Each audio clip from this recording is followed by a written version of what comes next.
All right, we have the corn head that we are going to work on now. If you recall back when we were combining, we had to replace the gearbox on this right hand side, and what had happened to it was one of the gathering chains fell off. I think this one fell off, and the reason why it fell off was because the bushing went in the gearbox. It caused this top part of the shaft to move forward, the chain run itself off. So we replaced that one in the field, and second or third to the last day of combining, I noticed one of these other ones was kicked forward a little bit. This one here, I think it was. Yeah, row number 4. Kicked forward a little bit, meaning I couldn't see as much of the gear underneath the back side of the snouts here. So I got looking at the whole thing, and this one on row 1 was even worse. You could see how it's leaned forward.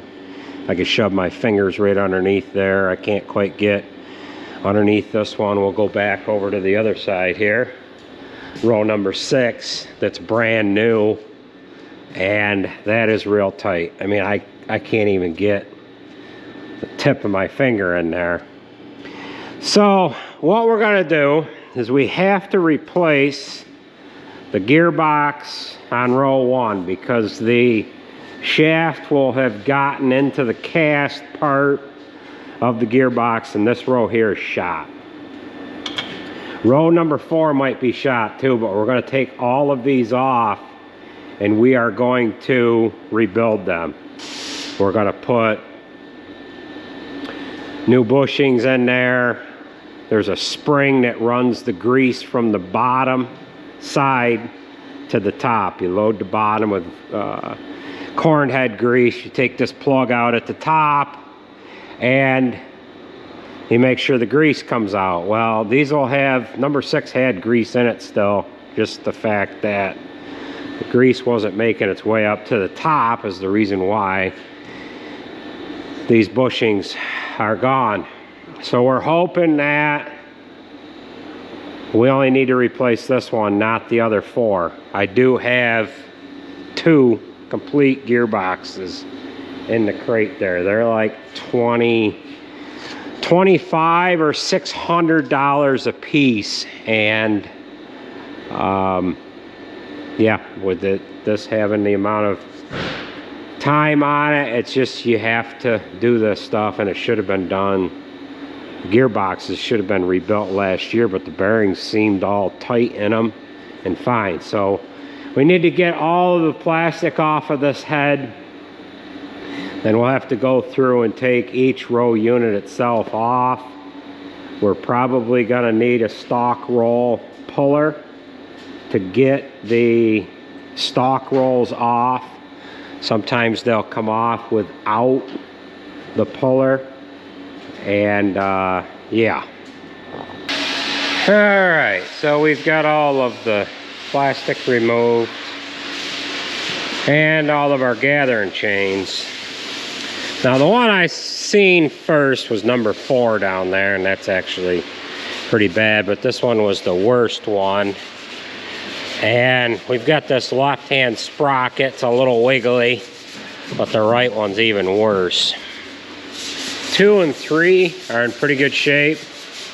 However, the right-hand side of number 4 here is shot. So we've got all the snap rings removed.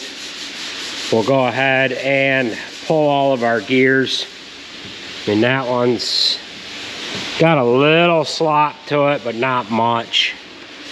So a rebuild kit should work on 5, 3, and 2. So we'll start stripping the rest of this stuff off. We'll get all of the row units off of there.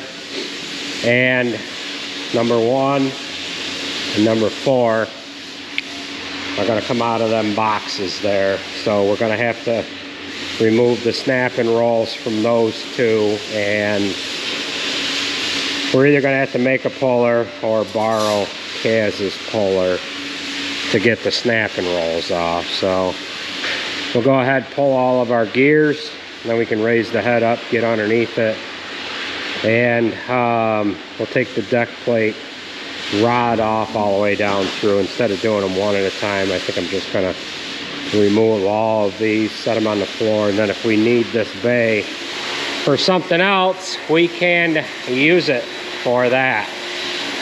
So we'll strip this down the rest of the way. Well, out of 20 of these little countersunk Allen head cap screws that we had to take out, I had one that I had to weld the nut on. However, the 19 other ones came out.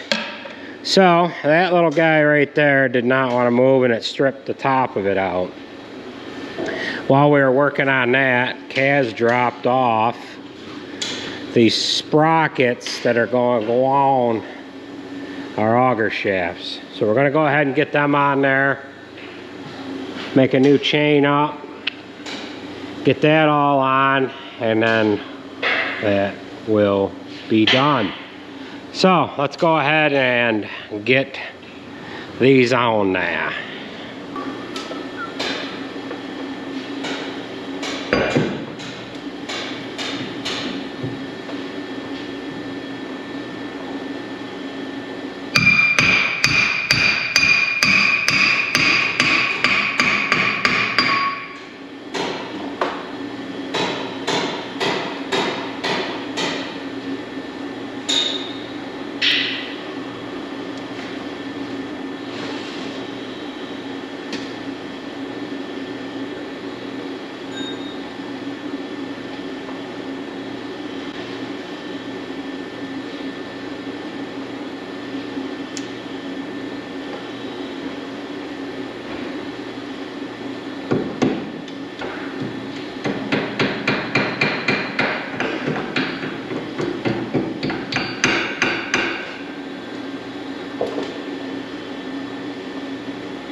Well, that's what that looks like, all done and ready to go.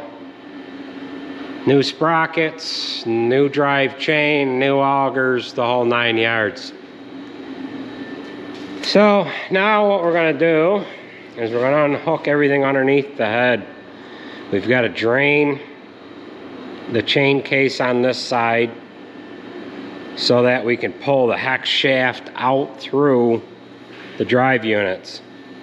So we've got a little bit of a catch pail underneath there.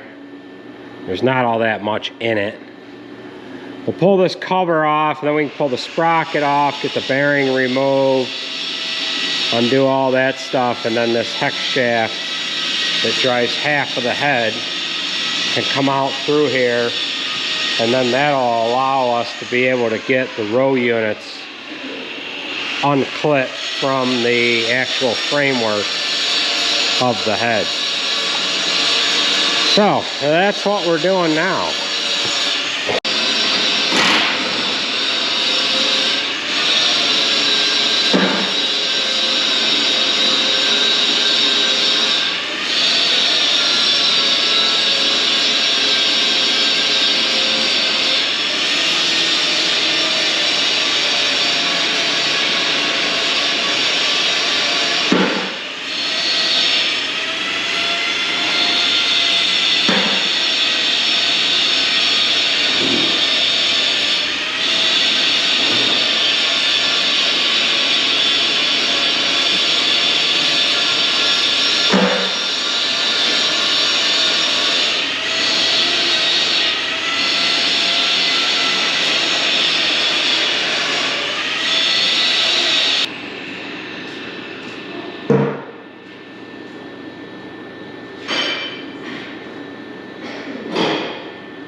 Okay, so we have all of our row units off.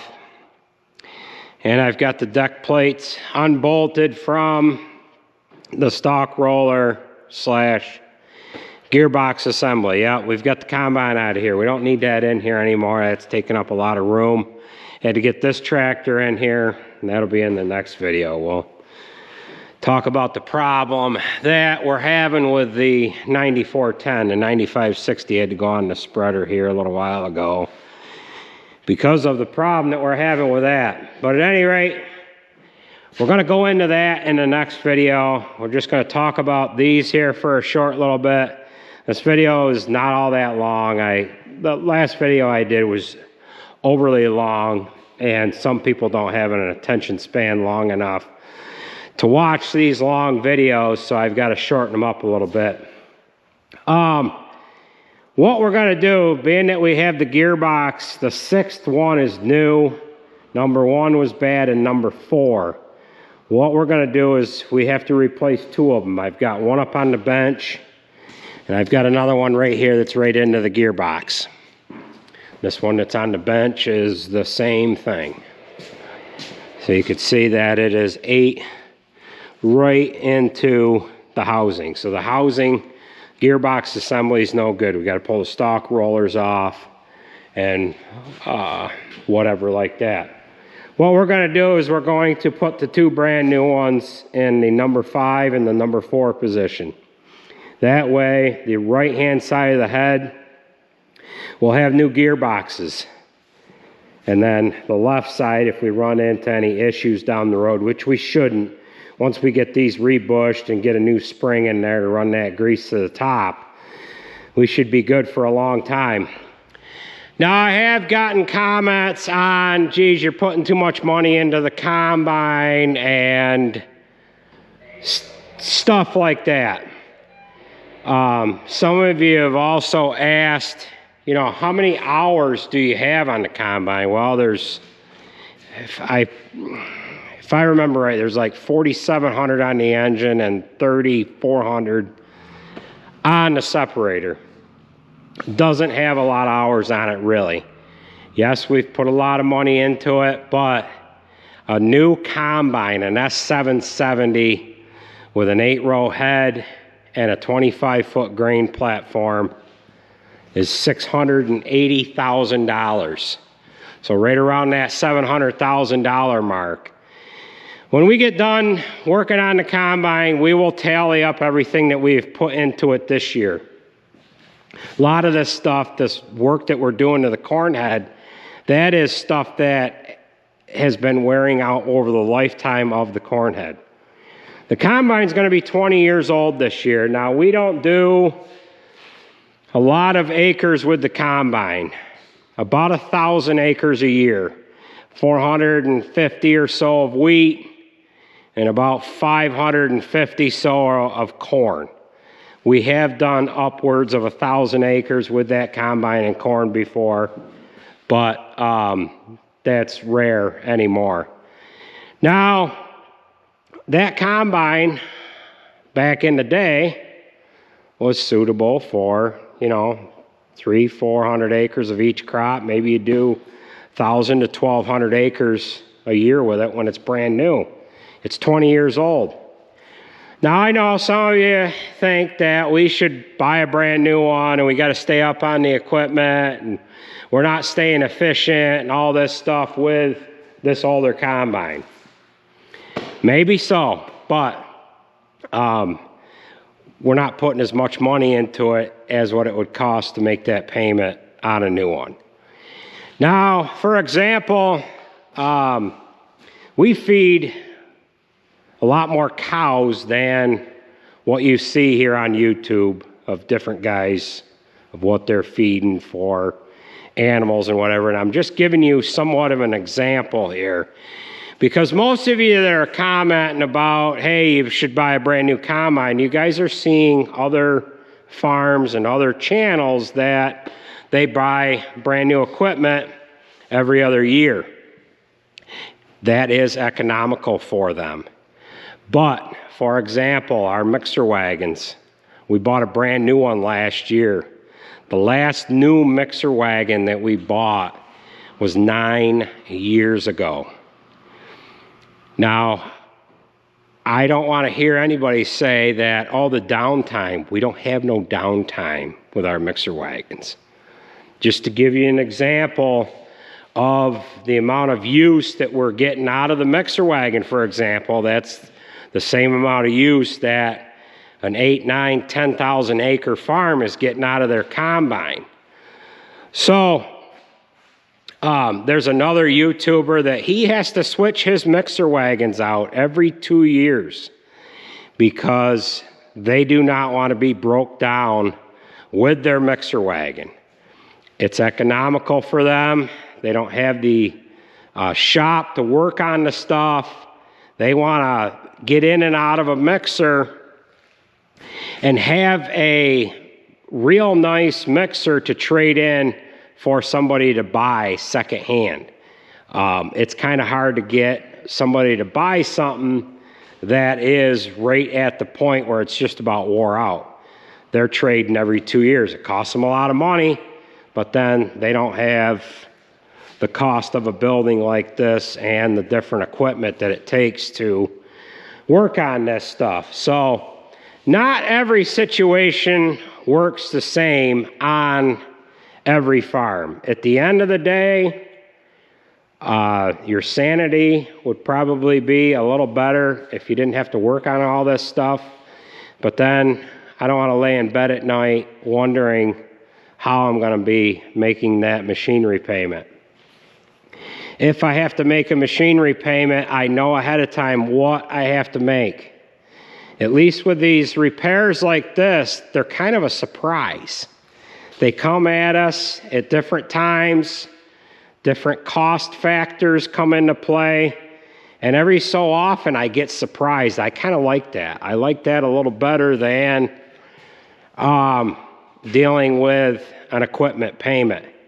Now, if we weren't doing this, yes, we are saving some money doing this work on this stuff ourselves. But if we weren't doing this, yes, we would have the dealer doing it. We would just be doing something else in place of doing this work. We try to stay as busy as we can, doing what we can to keep everybody busy. At the end of the day, it's costing us a considerable amount of money to do this stuff ourselves compared to having the dealer do it. You guys can't beat the dealer up so much with the cost of everything. They have overhead too. Just like what we have here. We've got the equipment, the tools, the manpower, and that manpower that we have, that takes them off of doing other tasks. So with that being said, we've jaw-jacked long enough here. We're going to roll into the next video immediately, and we're going to work on that 9410. Once I get that done, then I can go back to these row units, and we can get a couple of them put together. And then the other ones, we've got to rebush them all. We've got to take the gearboxes apart. I've never done this before, so we're going to have to kind of learn it as we go. Now these gearboxes, they are, I wanted to say there was lefts and rights, but it appears that, well, we'll figure that out as we get to it here. So, yeah. We will catch you at the next one, I guess. So, yeah, take it easy, folks.